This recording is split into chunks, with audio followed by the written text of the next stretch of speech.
नमस्कार, मैं Dhanpat घोड़ेला, department of architecture, राजकीय रामचंद्र खेतान पॉलिटेक्निक कॉलेज जयपुर से। जो सब्जेक्ट कोड AR 205 है उसके प्रैक्टिकल के बारे में मैं आपको समझा रहा हूँ और अभी कुछ जो कमांड बचे हुए हैं उनके बारे में मैं आपको समझाऊंगा। देखिए ये स्क्रीन पे ऑटोकैड का प्रोग्राम खुला हुआ है जहाँ लास्ट टाइम हमने इसको छोड़ा था। अब मैं आपको हैच कमांड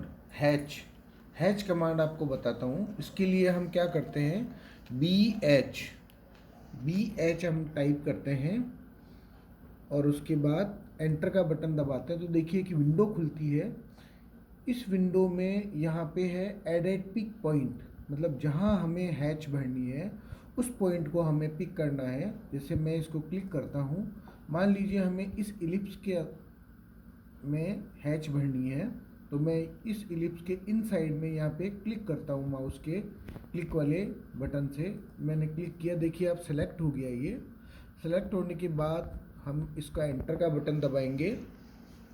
अब यहाँ पे आप देखिए, जैसे यहाँ पे टाइप ऑफ हैच है, जैसे इतनी तरह की आप हैच भर सकते हैं या और भी कुछ हैच भरनी है तो यहाँ आप जाइए, इसमें भी आपको बहुत सारी हैच मिलेगी। इस तरह की भी आप हैच भर सकते हैं, जो भी आप सेलेक्ट करेंगे। जैसे मैं वापस पुराने वाले में आता हूँ, मान लीजिए मुझे इस तरह की हैच भरनी है तो मैं इसको क्लिक करके सेलेक्ट करूँगा। सेलेक्ट किया मैंने, यहाँ ओके का बटन दबाया।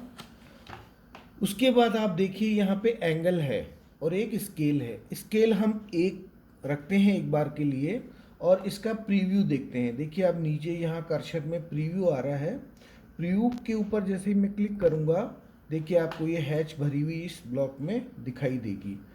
अगर मैं एंगल चेंज करता हूँ हैच का तो ये एंगल भी चेंज हो जाएगा। या अगर हम कोई भी पैटर्न चेंज करते हैं, मान लीजिए मैं इस तरह का पैटर्न लेता हूँ और इसको ओके का बटन दबा करके और प्रीव्यू में जाता हूँ तो देखिए आप इस तरह की हैच आ गई है।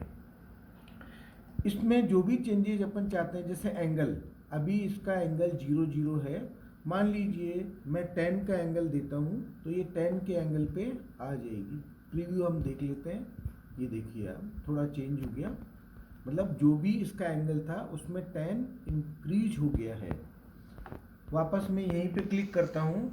अब मान लीजिए मैं यहाँ पे 40 का एंगल देता हूँ, देखिए आप 40, और इसका वापस से प्रीव्यू देखते हैं। देखो 40 में और ज़्यादा ये प्लस में हो गया है। तो इस तरह से आप कोई भी हैच को एंगल पे भर सकते हैं अपने ऑब्जेक्ट में और उसका स्केल भी चेंज कर सकते हैं। जैसे स्केल अभी यहाँ पे 1 है, यहाँ पे 1.5 में करके बताता हूँ आपको। 1.5 उसका प्रीव्यू देखना, इसका डिस्टेंस बढ़ जाएगा। देखिए आप काफ़ी डिस्टेंस बढ़ गया है हैच का।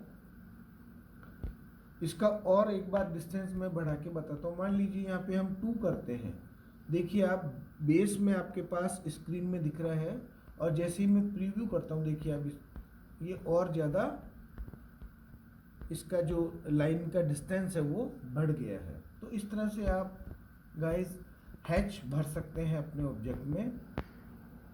अगर हमें पसंद है, हम फाइनल करते हैं इसको, उसके बाद में हम एंटर का बटन दबा देंगे तो ये हैच इसमें फाइनल हो जाएगी। इस हैच का आप कलर भी चेंज कर सकते हैं और इसका स्केल भी चेंज कर सकते हैं और हैच का पैटर्न भी चेंज कर सकते हैं। नेक्स्ट, इसके बाद में मैं आपको ब्लॉक बनाना सिखाता हूँ। किसी भी ऑब्जेक्ट का ब्लॉक कैसे बनाते हैं हम। ब्लॉक के लिए देखिए यहाँ पे एक ऑब्जेक्ट मैंने बना रखा है राउंड चेयर का। अभी ये सारे पॉइंट्स इसके जो भी हैं, इस सबसे पहले मैं आपको बताऊं कि चेयर को मैंने सर्कल और लाइन, इन दो चीज़ से, दो कमांड से मैंने इसको डेवलप किया है। और अभी देखिए आप यहाँ क्लिक करता हूँ, ये राउंड बिल्कुल अलग है। इसको मैं सेलेक्ट करता हूँ, ये लाइन बिल्कुल अलग है। ये लाइन देखिए आप बिल्कुल अलग है और ये लाइन भी बिल्कुल अलग है। अब मैं आपको ब्लॉक बनाना सिखाता हूँ। इसके लिए हम क्या करेंगे, बी एंटर। देखिए अब स्क्रीन खुलती है एक, इसमें हम इसका नाम देंगे CHAIR, चेयर। मैंने इसमें लिख दिया है इसका नाम चेयर। अब ये देखिए विंडो में है स्पेसिफाई ऑन स्क्रीन, इसको हम क्लिक करेंगे, बेस पॉइंट और ऑब्जेक्ट जो है ये हो गया। यहाँ पे हम पिक पॉइंट लेंगे। देखिए आप पिक पॉइंट लिया तो पिक पॉइंट में हम मान लीजिए चेयर के सेंटर से, हम जब भी हमें ये ब्लॉक चाहिए होगा चेयर को सेंटर से हमें लेना होगा, तो मैं यहाँ क्लिक कर देता हूँ। नेक्स्ट आता है सेलेक्ट ऑब्जेक्ट, ये ऑब्जेक्ट मैंने सेलेक्ट कर लिया है और उसके बाद में ओके का मैं बटन दबाता हूँ। देखिए यहाँ पे ये क्लिक हो रहा कन्वर्ट टू ए ब्लॉक।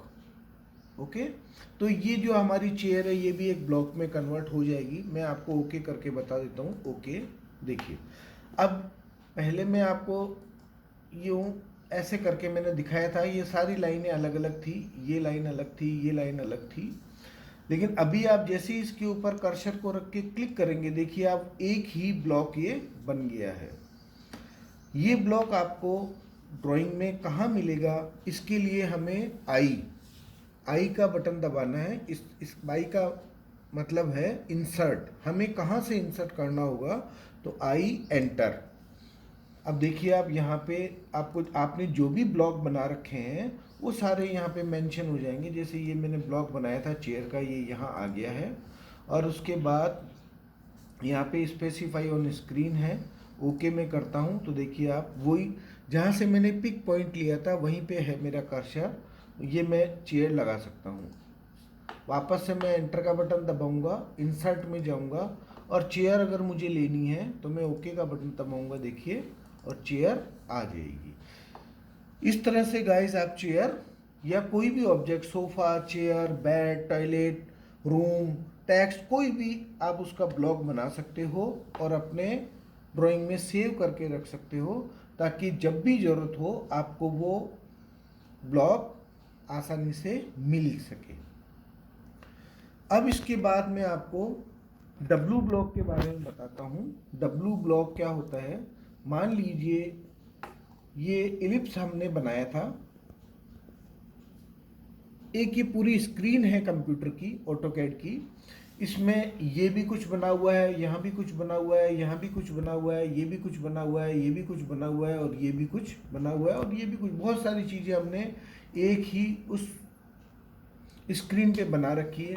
मान लीजिए मुझे इसको कुछ अलग करके और नाम देना है, तो मैं क्या करूँगा, इसको डब्लू, जैसे ही मैं टाइप करूँगा देखिए आप डब्लू ब्लॉक लिखा हुआ आएगा, डब्लू ब्लॉक, एंटर का मैं बटन दबाऊँगा तो एक आपके पास विंडो खुलेगी।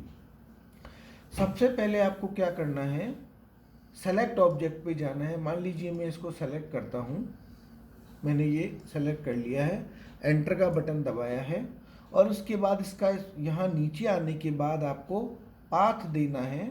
पाथ के लिए आप क्या करेंगे, मान लीजिए मुझे डेस्कटॉप पे ये डब्लू ब्लॉक बनाना है, तो डेस्कटॉप मैंने खोल लिया है और यहाँ नीचे इसका मुझे नाम मैं दे देता हूँ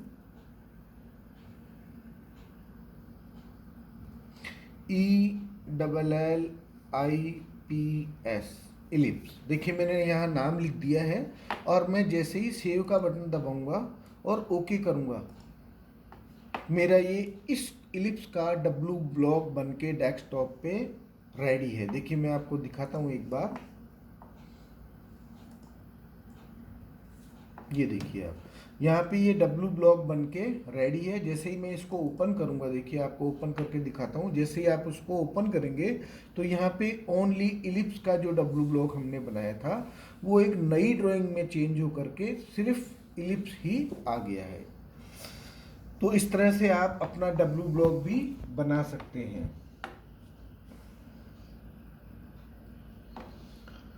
इसके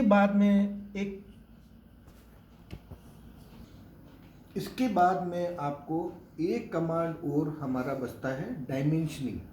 ड्राइंग में डायमेंशनिंग बहुत ही इम्पोर्टेंट होती है और वो कई तरीके से हमें देनी पड़ती है, राउंड, किसी का रेडियस, किसी का डायमीटर, कंटिन्यूस डायमेंशन है या ब्रेक में है, किस तरह से हम डायमेंशन देते हैं ताकि ड्राइंग और भी हमारी परफेक्ट लगे। तो डायमेंशनिंग जो टूल है वो बहुत ही इम्पोर्टेंट है। इसको अगर आप बेहतर तरीके से सीख लेते हैं और ड्राइंग में एक अच्छे तरीके से डायमेंशनिंग करते हैं तो जो भी मिस्त्री, कारीगर, इंजीनियर, ड्राफ्टमैन काम करते हैं वो उस ड्राइंग को, कोई भी काम करे, वर्कर, लेबर, वो उस ड्राइंग को पढ़ के आसानी से बना सकते हैं। देखिए मैं आपको अब डायमेंशनिंग टूल दिखाता हूँ। इसमें क्या है, यहाँ पे मैंने ये डायमेंशनिंग टूल खोल रखा है। देखिए आप, इतनी सारी ये डायमेंशनिंग स्टाइल और टूल्स हैं। ये सबसे पहले मैं लाइनर डायमेंशन पे क्लिक करता हूँ। यहाँ क्लिक किया और मैं लाइनर डायमेंशन देता हूँ। देखिए यहाँ से यहाँ तक मुझे लाइनर डायमेंशन चाहिए, ये मैंने दे दी है। अगर मुझे यहाँ से यहाँ तक एक लाइनर डायमेंशन चाहिए, ये मैं दो बार एक बार यहाँ क्लिक किया, एक बार यहाँ क्लिक किया और डायमेंशन आ गई। और जैसे ही मैं नेक्स्ट क्लिक करूँगा, जहाँ मुझे डायमेंशन देनी है, वहाँ पे रखनी है, वहाँ पे मैं क्लिक करूँगा। इस तरह से आप लाइनर डायमेंशन दे सकते हैं। नेक्स्ट डायमेंशन है अलाइन। अलाइन डायमेंशन जो है, देखिए मैं इसको सेलेक्ट करता हूँ। अगर मुझे कोई भी तिरछी लाइन है, देखिए यहाँ पे एक तिरछी लाइन है, इसकी मैं जो डायमेंशन अगर देनी है तो पहले मैंने इसको क्लिक किया, नेक्स्ट इसको क्लिक किया और ये डायमेंशन यहाँ पे आ गई है। तो आप अलाइन लाइन की भी डायमेंशन आप दे सकते हैं। नेक्स्ट मैं आपको दिखाता हूँ आर्क। किसी आर्क की अगर आपको डायमेंशन देनी है, मान लीजिए मैं आपको, देखिए यहाँ पे एक आर्क बना हुआ है, आर्क की अगर डायमेंशन देनी है तो आप आर्क का यहाँ पे टूल सेलेक्ट करेंगे। उसके बाद आर्क के ऊपर जैसे ही क्लिक करेंगे और देखिए आप इसकी डायमेंशन ये दे देता है कि यहाँ से यहाँ तक इस आर्क कितनी लेंथ का है। इसके बाद जो है ये नेक्स्ट आपके रेडियस है। कोई भी सर्कल है या उसका अगर हमें रेडियस देना है तो आप इस तरह से उसका रेडियस दे सकते हैं कि ये जो सर्कल है इसका रेडियस R 1.2145, देखिए आप यहाँ पे ये दिखा रहा है। और इसी तरह से इसका अगर डायमीटर लेना है किसी चीज़ का हमें, तो डायमीटर भी देखिए आप यहाँ पे दिखा देता है। ये देखिए आप, ये डायमीटर और इसका ये मेजरमेंट, ये इस सर्कल का डायमीटर है। ओके गाइस, अगर आपको किसी पर्टिकुलर एंगल का डायमेंशन देना है, एंगल आपको दिखाना है, देखिए आप एंगल के लिए आपको दो लाइन सेलेक्ट करनी होती है। तो सबसे पहले मैं आपको ये सेलेक्ट करके दिखाता हूँ। मान लीजिए